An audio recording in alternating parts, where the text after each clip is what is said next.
Ja vás vítam v ďalšom našom kole. Pokračujeme v cvičení na medzistanovištiach.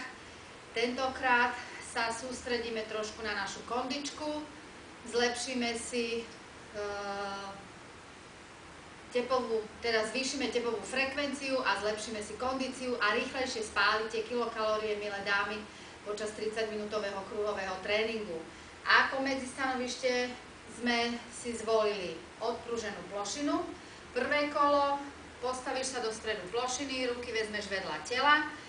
Budeme dávať pätu pred telo, ale do takého kríža, prekrížiš. Ideme jemne do kolien a pridáme ruky.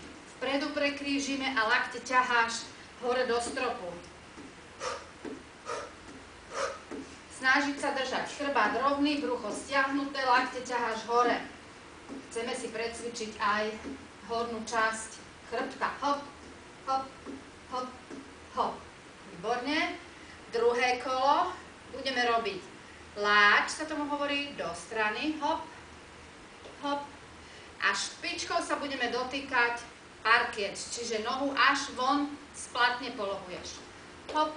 Jemne sa otočíš do boku a pridáme ruku. Hop. Vytláčaš vždy jednu ruku od seba preč. Hop, hop, hop, hop, hop, hop, hop, hop. Dobre. A tretie kolo. Podobný cvik, ale budeme nohu polohovať za seba dozadu a zase sa dotkneš parkiet. To znamená, že nohu dáš až za platňu. A pridáme ruky. Hop, hop, hop, hop, hop, hop, hop, hop, hop, hop. Výborne. To by bolo asi tak všetko zase na toto nasledujúce obdobie.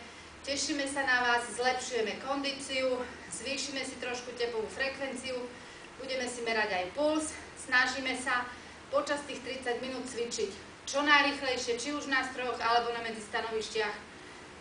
Spevňujeme celé telo, zlepšujeme kondíciu. Tešíme sa na vás, dámy.